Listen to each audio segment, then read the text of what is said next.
Welcome to Wellbeing Wizards. This is the great Todd. And this is the magnificent G. Together we are G and T, the intuitive coaches.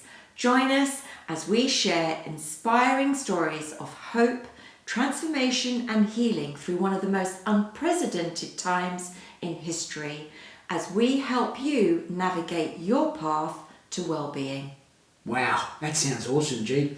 So let's crack on. Hello listeners, in today's episode we're going to dive straight in at the deep end and really explore grief. In this episode we're going to invite our listeners to keep an open mind as we shine a different perspective on loss, sadness, bereavement, and also explore the different dimensions of spirit. Now, lockdown has created probably one of the most traumatic experiences of loss and grief and bereavement.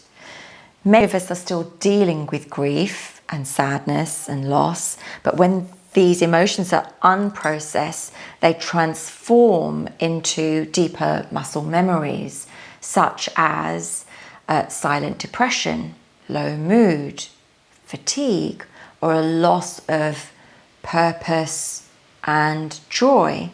It could even turn into comfort eating, which then, leads to other symptoms.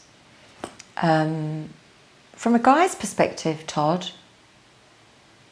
Well, it's interesting, G, in that sometimes it's difficult for guys to express their emotions.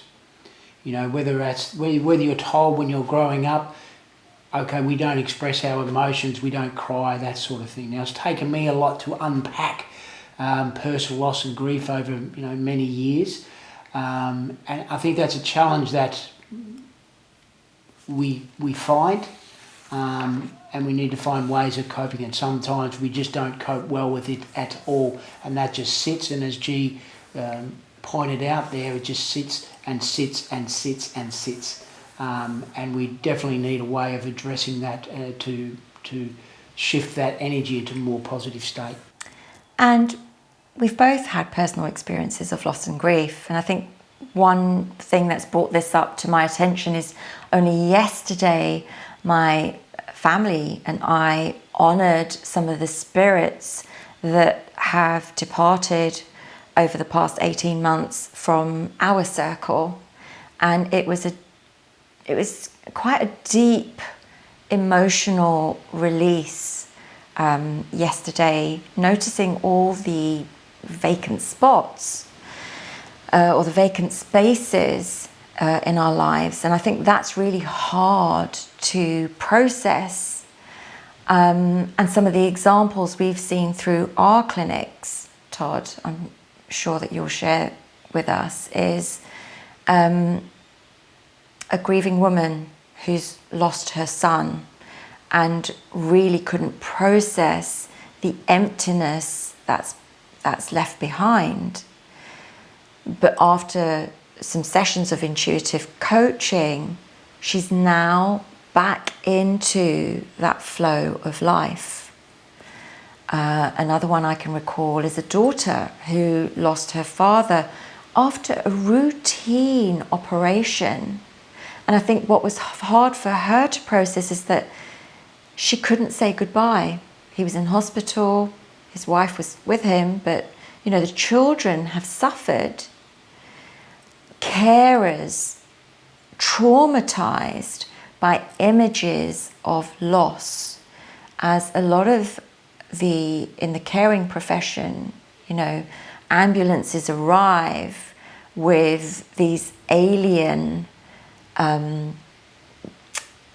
like something out of an alien movie, absolutely. Right? Where you've got these guys in full hazmat suits. That's it. Like it's the bubonic plague. Exactly. And suddenly they're rolling in, and people. That's the image that people see that sticks in their mind. It's a very distinctive powerful image. Exactly, and they can't shift it.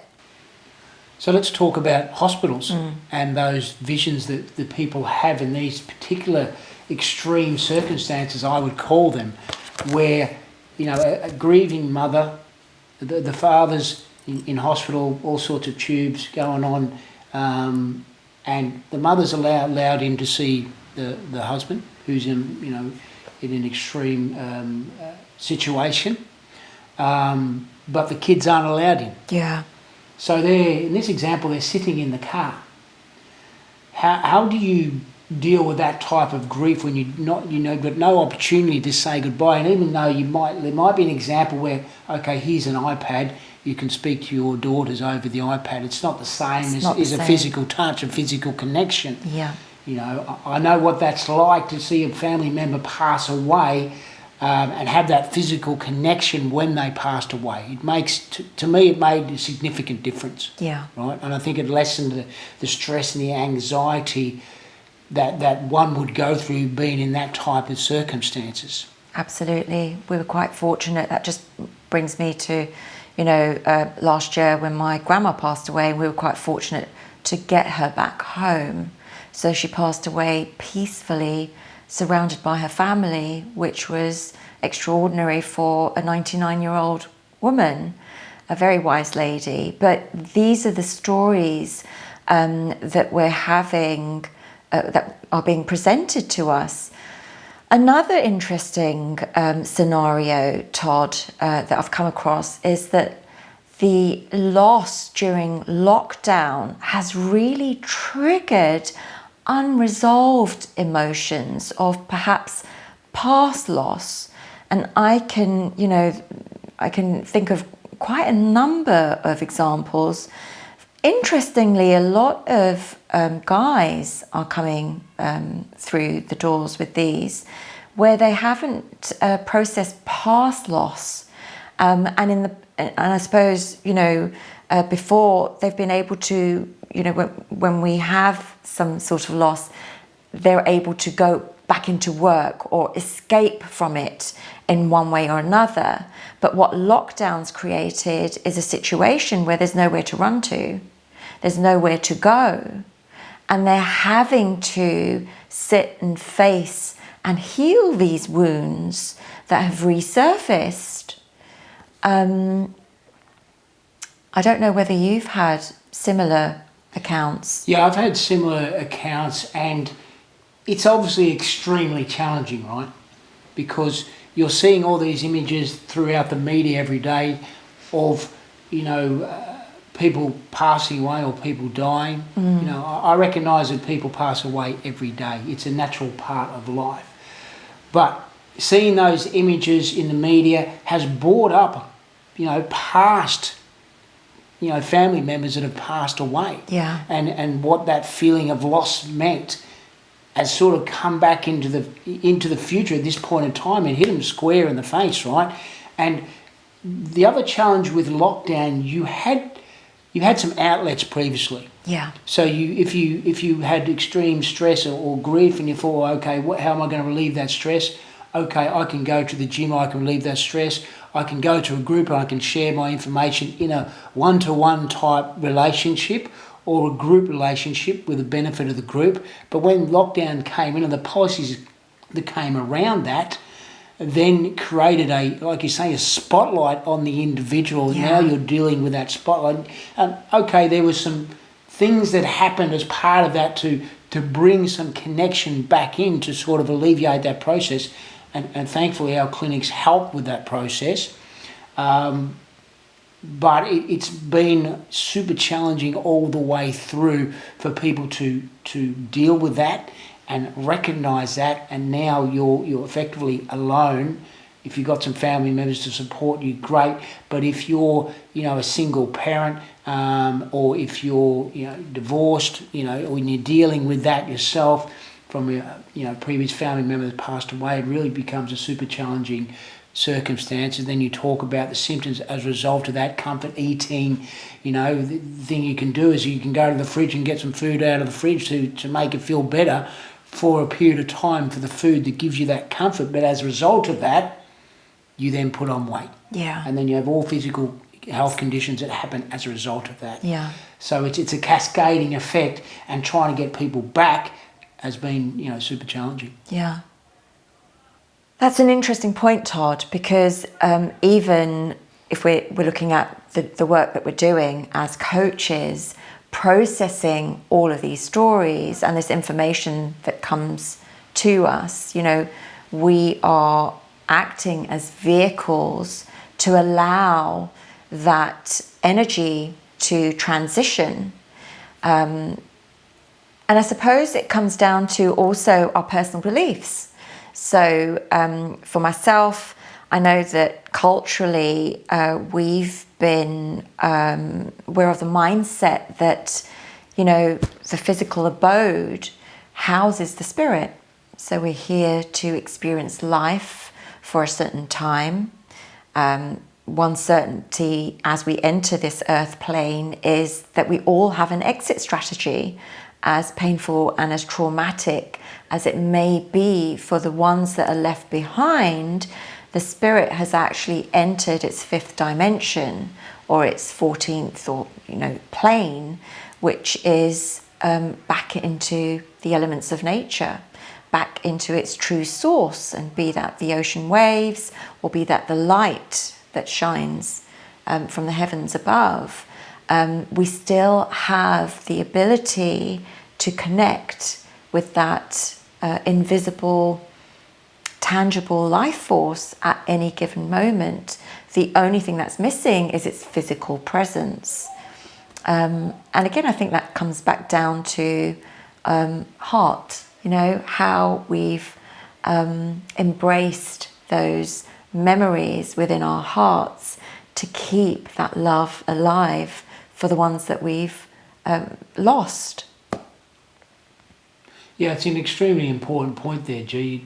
When you're dealing with patients and clients that are coming in with these traumatic conditions, and we need tools ourselves to help us support us. But these tools that we use, this Tai Chi, Qigong, meditation, these techniques that I use in yoga practices, they help release energy. And I not only use these when I'm working with clients, but I obviously use them for myself. A great example I can give you is that if you're stuck in an enclosed space for a period of time and there's a lot of people around you, and some people feel like there's an energy that doesn't feel right, it just feels a bit sticky. Yeah.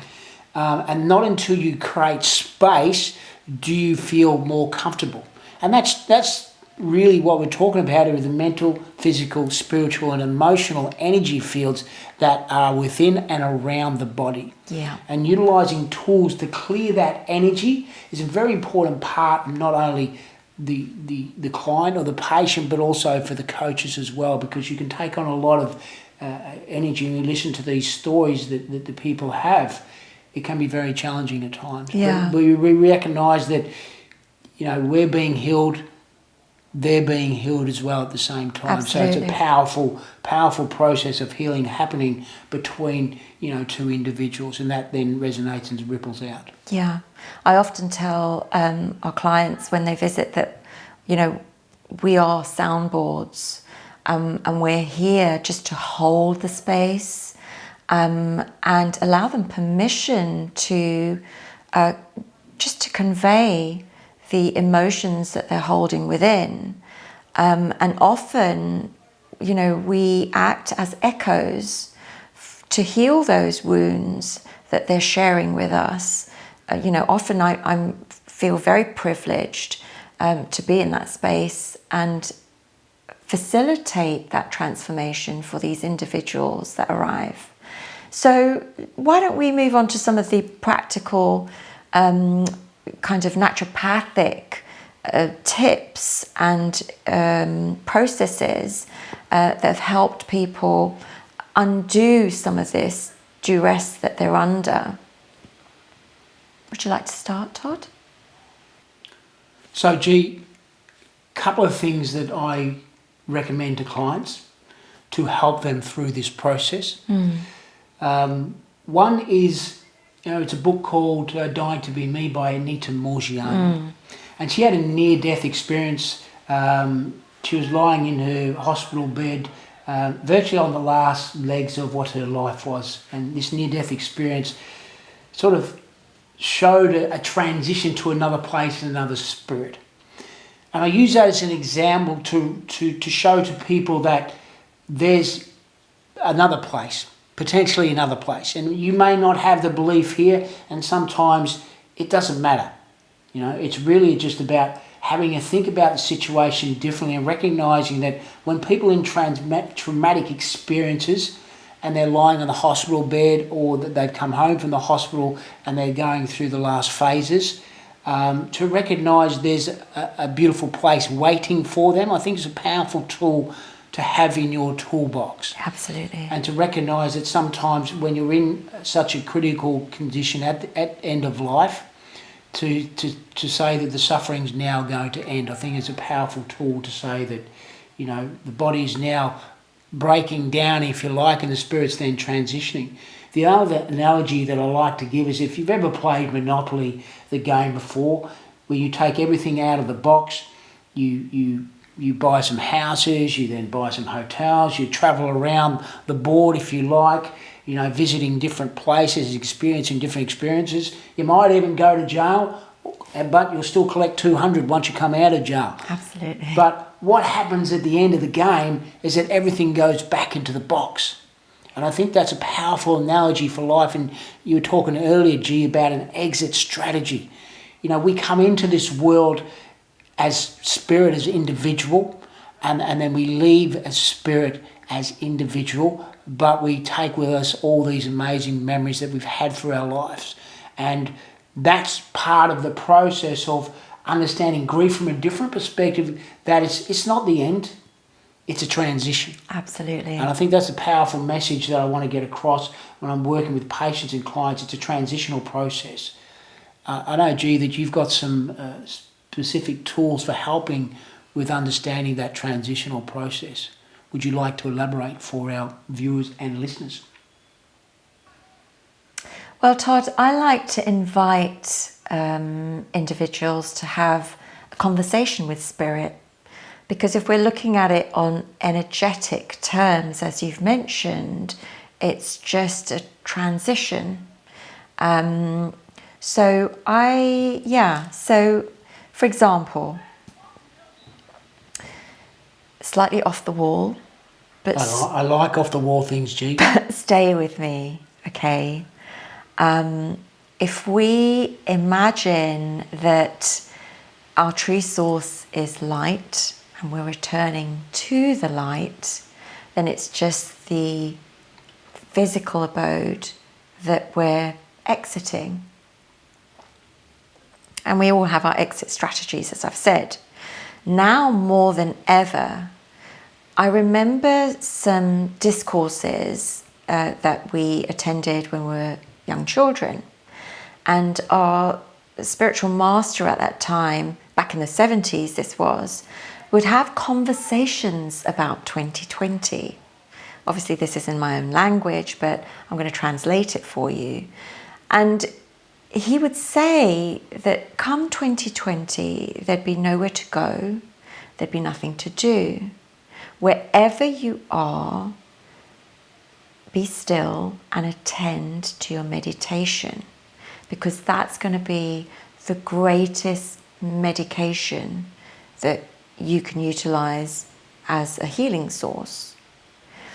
Now, we had no concept, and over time, you know, I've heard this story again and again, and we had no idea that this is what 2020 would entail. And there is a divide between, you know, heartache through loss and complete mania, mental health, again, because of loss. So one thing that I really invite my clients and our listeners to do, if they are going through grief and loss, is to have a conversation with spirit. What does this look like? Okay, so think about inviting your loved one, either for a meal or for tea. You decide what that's going to look like, but it's to have a meeting with them, okay? For some, it may be having a photograph of their loved one, or maybe a piece of item of clothing, or a memorabilia that really evokes that connection. It could be a piece of music that you play in the background. But you set a time, a date, you set the table, you create their favourite meal. And you set the table in a way that you're having this family celebration of their life. So it's really honouring the spirit. And at this conversation, at the table, you can talk about anything that you want. Conversations that are unfinished, emotions, anything that you desire. And so this is something that I've practiced over time. A wise woman once gave me this technique, and it's been very, very fruitful. And most patients or clients will say, well, how will I know? How will I know that there's, a message, or I'm having a conversation with spirit?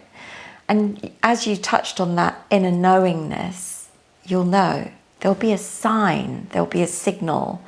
It could be just a ray of light that comes through the clouds as they break. It may be a butterfly that lands on your shoulder. It could be a feather. It could be a knock on the door. It could be a complete stranger that says something out of the blue, but it reminds you of that loved one. But you will know. And it's surprising because a lot of my clients have, had a go at this exercise with conversing with spirit. And every single one of them, when they've come back to me, it's just, their whole energy system, their energy body has changed. And, you can see this beam of light, that return of joy in the eyes, the light on their face, and they'll come and share their exploration of this conversation with spirit with me. And it's great because it means that they're back into the fold of life again, because that's where we need to be whilst we're on this earth plane, in the knowing that our loved one is safe. There's this saying that our loss here on earth is heaven's rejoice, and we must really remember that. Gee, that is a beautiful way of understanding what practical tools you can do. Yeah. I want to give just one more example of an instance, if you like, which is really a conversation with spirit, as you mentioned, but a different type of conversation with spirit, in that my mother's mum had passed away, and my mum was really worried about how she was and all that sort of stuff, and she was beside herself. And she remembers having a dream one time where she saw her mum walking down the street with a suitcase. And she said my mother's name and said, "Don't worry, I'm okay." Yeah. And immediately my mum felt a shift and a release of tension and energy attached to that, feelings of that experience. And even now, as I tell this story, I feel an energy through my body telling the story. That's beautiful. So it's an amazing, and like you say, these circumstances that seem like they're not related, but when you start to pitch them in terms of a spirit or a different type of energy, you then think, okay, well, maybe there's a bigger picture at play. Absolutely. And that really then brings you into a space of connectivity to the universe, which then brings you back to who you are. No longer that isolated individual, you're part of a bigger picture. And to me, that's extremely powerful to have that awareness and that comfort.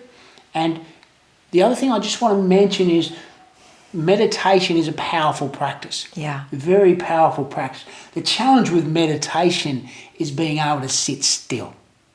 Right? That's the challenge. But I've just got a little story here, which I think is it'll round it off nicely.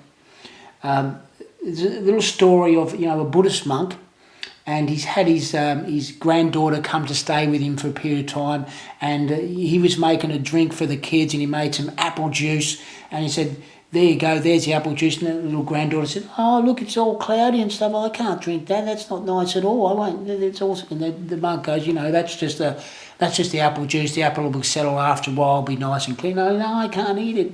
Can't drink it. And then the monk goes away, and then he gets a tap on the door, and his granddaughter comes in. "Mark, I'm very thirsty. I need a thirsty." And he said, "Well, I made an apple juice for you previously. you go and have a drink. And she goes, I don't want to drink that, it's all, apple juice, it's all not clear. And then she goes and sees then she eventually gets thirsty enough. She goes, okay, I need a drink now. So she goes and sees the apple juice to have a drink, and the water's all clear. Settled, yeah. And this is what the meditation practice brings back. And she goes, now I understand, Mark, why you meditate all the time, because it just clears everything out. But that's the challenge of just sitting still for a while and letting you be okay with where you are. Absolutely, give yourself permission to be. And I mean, meditation in stillness, there are different concepts of this, and maybe we can explore this in different podcasts, but